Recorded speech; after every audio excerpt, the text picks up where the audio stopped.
नमस्कार dear student. कैसे हैं आप लोग?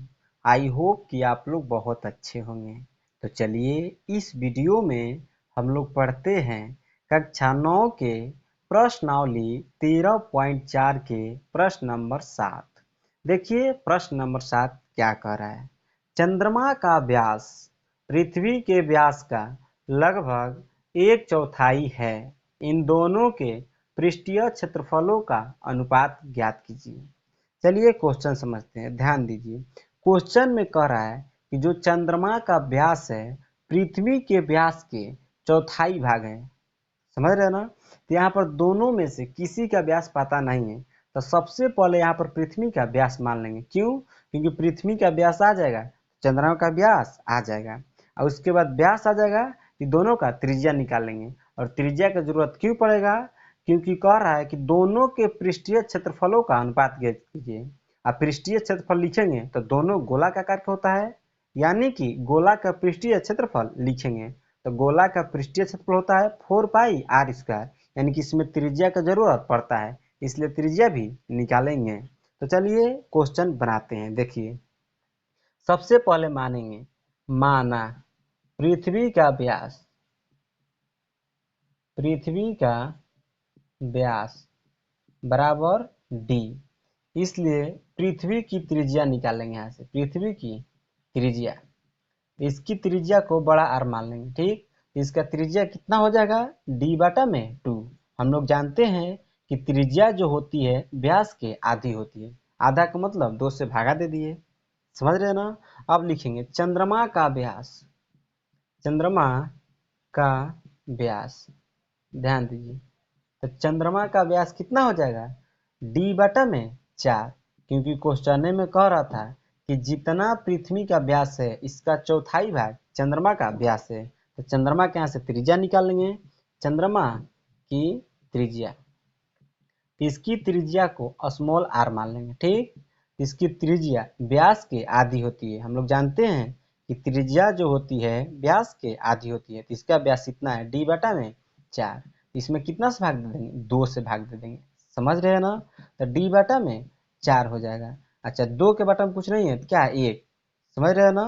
तो इसको ऊपर ले जाएंगे तो 1/2 हो जाएगा, यानी कि d/8 हो जाएगा। चंद्रमा की त्रिज्या d/8 हो जाएगा। अब आप लोग ध्यान दीजिए, यहाँ पर लिखेंगे दोनों के पृष्ठीय क्षेत्रफल का अनुपात। ध्यान दीजिए, यहाँ पर लिखेंगे चंद्रमा का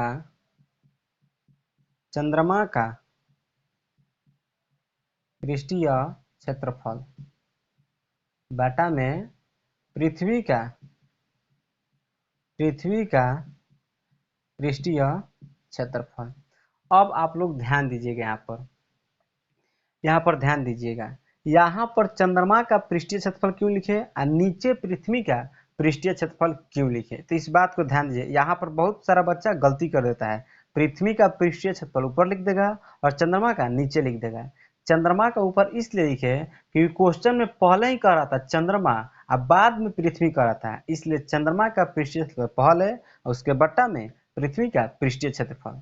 तो ध्यान दीजिएगा, तो चंद्रमा का पृष्ठीय क्षेत्रफल कितना हो जाएगा? 4πr² होगा। तो देखिए r क्या है? इसका छोटा r है तो r² लिख देंगे बटा में। ध्यान दीजिए, इसका भी पृष्ठीय क्षेत्रफल क्या होगा? 4πr², लेकिन पृथ्वी का जो त्रिज्या है बड़का r माने हैं तो लिख देंगे r²। अब आप लोग ध्यान दीजिएगा दोस्त, देखिए यहाँ पर बना रहे हैं, ध्यान दीजिएगा, यहाँ पर जगह है। देखिए 4π से 4π कट जाएगा ना, क्योंकि दोनों बराबर है, गुणा में है। समझ रहे ना? यहाँ पर r का पावर 2 है, यहाँ पर भी r के पावर 2 है, तो दोनों के लिए क्या करेंगे? एक के पावर दे देंगे 2, यानी r बटा में r के पावर 2 कर देंगे। जैसा कि आप लोग पढ़े हैं मैथ में, a के पावर n बटा में b के पावर n, ये फार्मूला होता है एगो, तो a बटा में b करते हैं और दोनों के लिए पावर n दे देते हैं। समझ रहे हैं ना? तो ठीक इसी तरह इसको भी किए। यहाँ पर देखिए r त्रिज्या कितना है? छोटा त्रिज्या d/8, तो यहाँ पर लिख देंगे d/8। अब बटा में ध्यान दीजिएगा, बड़ा r कितना है? d/2, इसका होल स्क्वायर।